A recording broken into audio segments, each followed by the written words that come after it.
Alright, so let's start off with number 10. This prophecy is about the end of the world. There is a large amount of the Quran that talks about the events of the last days, the end of the world, and the Quran describes how the world is going to be destroyed as well as rebuilt again, and how the dead will be raised to life again, and that they're going to be judged and either go to paradise or they're going to go to hell. And the Quran also describes hell and heaven in great detail. And since the Prophet Muhammad was the person who recited the Quran, these prophecies of the end of the world are attributed to him. There's also a prophecy of Fatima's passing away. The belief is that the Prophet Muhammad prophesied that Fatima would join him first of all after his passing away. And before his passing away, the Prophet called his daughter Fatima to his bedside, and then he informed her that she would be the first among his families to join him after he passed away. And that's what happened.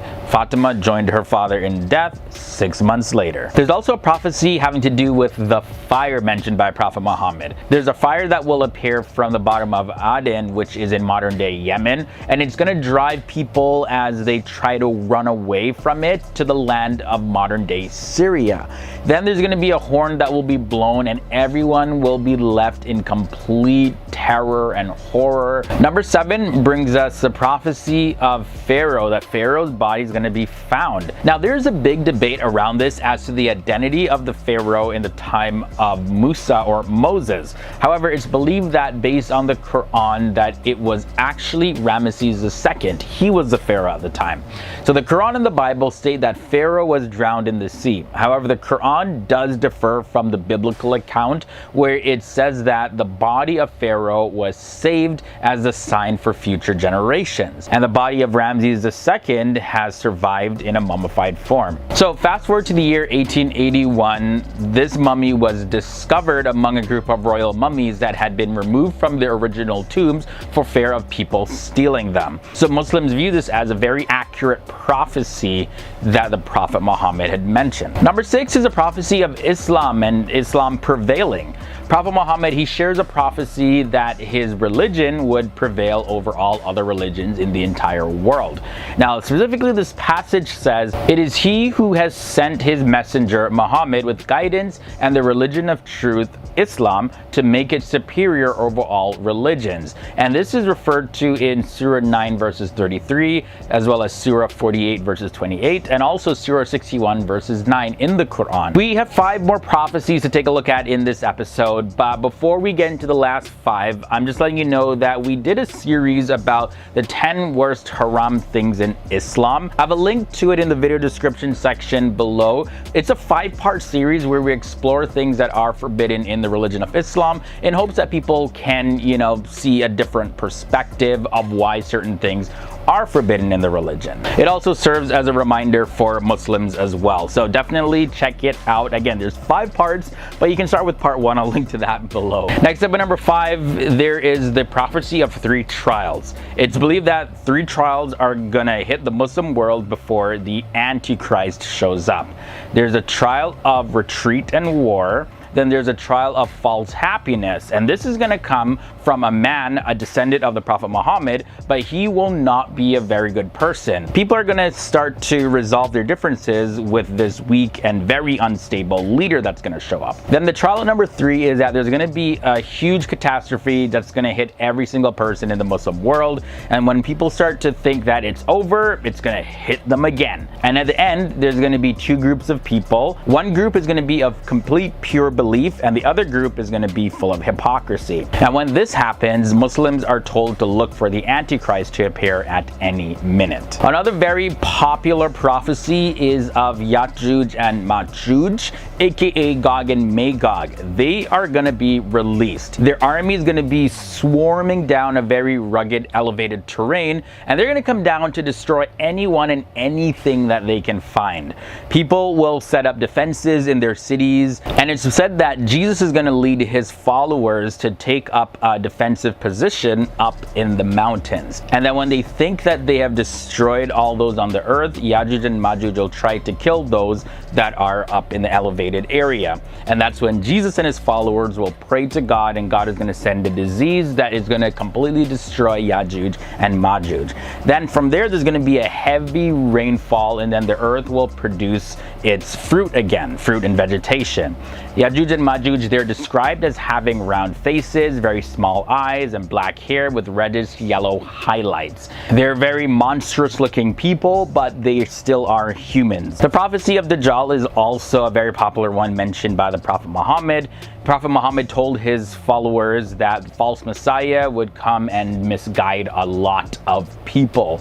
There's a detailed description of how the Dajjal is going to look. Prophet Muhammad said that Dajjal is going to be blind in one eye, and he also said that the eye that's not working for Dajjal is going to look like a floating grape. Also, his complexion is described as being sort of like reddish white. Dajjal is also going to have a prominent forehead and a very wide neck. He's going to be short in height, but he's going to be very, very, very powerful. He's also going to have a hunch in his back. He'll walk with his feet apart, not like a normal person though, so it's going to be a little bit different how he walks. Dajjal is going to have long, curly, thick hair, and the locks of hair are going to look like snakes hanging from his head. It's also mentioned that Dajjal is not going to have any children. Enmity among Christians is a prophecy up next. Enmity among the Christian denominations until the day of resurrection is mentioned in the Quran in Surah 5 verses 14. And this is what it says. And from those who say we are Christians, we took their covenant, but they forgot a portion of that of which they were reminded. So we caused among them animosity and hatred until the day of resurrection. And Allah is going to inform them about what they used to do. The last prophecy of Prophet Muhammad that I'll share in this episode is the prophecy of tall buildings. The Prophet Muhammad mentioned that there would be signs and forewarnings of the approach of the last day. He mentioned that barefooted Bedouins would be competing in building tall buildings. And today, if we look in the Arabian Peninsula, the Arabs who used to be very impoverished herders of camel and sheep, they're actually competing in building the tallest towers. Some of them include the Kingdom Center in Riyadh, Saudi Arabia, as well as you'll see extremely tall buildings in different parts of the Middle East. Number 10 brings us speaking with jinn. In one Islamic narration, a jinn called Hama came in the form of an old man that was holding a staff, and he was somebody who actually accepted Islam. And by the way, he was the son of Hem, the son of Lakhis, the son of Iblis. He was converted to Islam by the Prophet Noah, and he lived all the way up until the time of Prophet Muhammad. Very unique experience. Number 9 brings us becoming invisible. When the Prophet planned to migrate to Medina, the tribes in Mecca, they came up with a plan to get rid of him for good. Each tribe, they sent a representative and they surrounded the house of the Prophet on that night.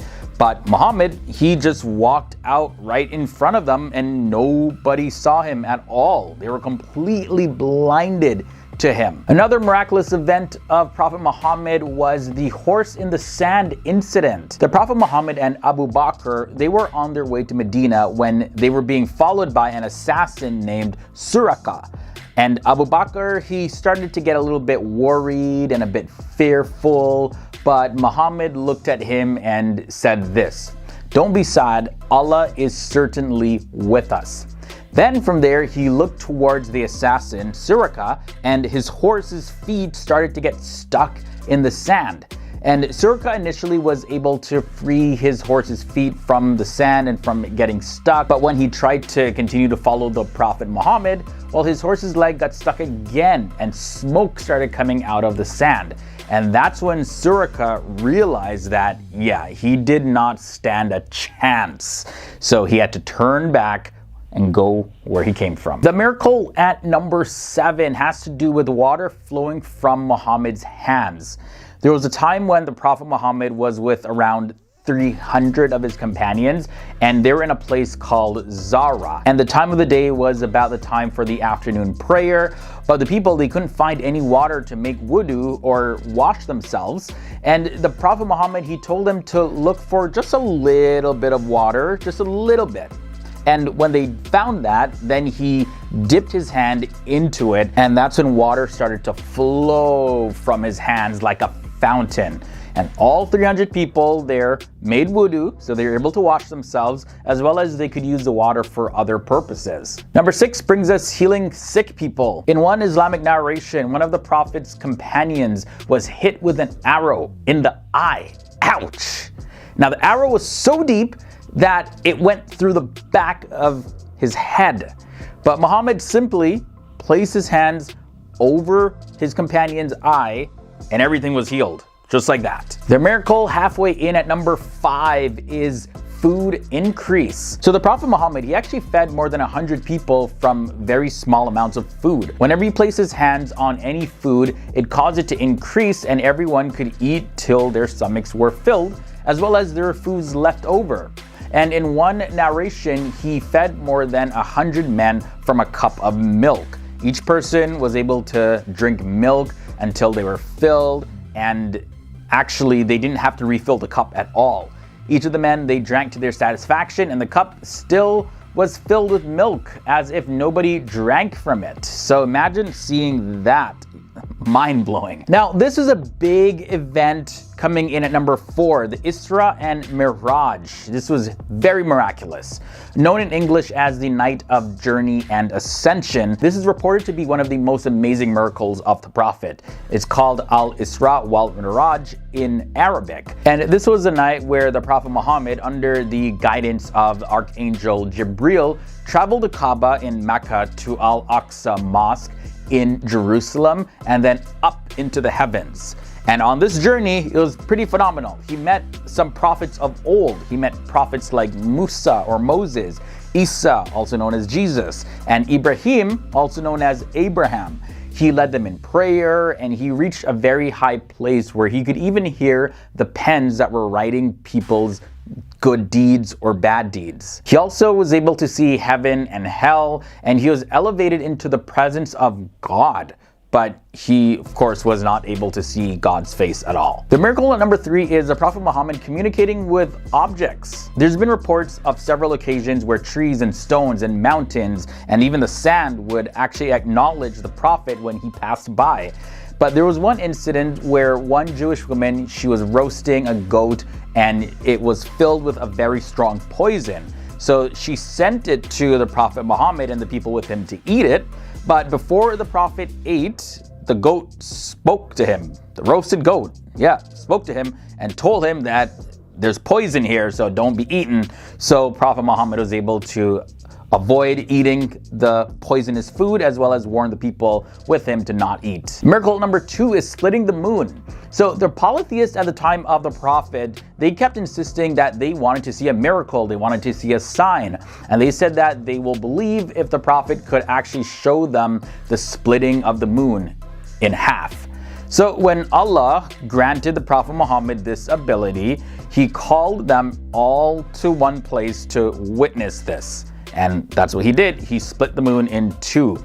But in their arrogance, they still rejected him and his message. Now, the miracle at number 1, some of you probably guessed it, but it's simply the miracle of the Quran. There's a claim in the Quran itself that no one can actually imitate the Quran because it's perfect and its quality is above any other. It's a very superior book, a very superior recitation. It was revealed fully in Arabic, Prophet Muhammad's mother tongue, and it's believed by Muslims to have all the answers of life and all the instructions and directions to live a life on the right path that leads to heaven. Muslims also believe that the Quran is the verbatim word of God, and this is why it's set apart from any other book on the planet and even throughout history. So this is why the Quran comes in at number 1 in this episode.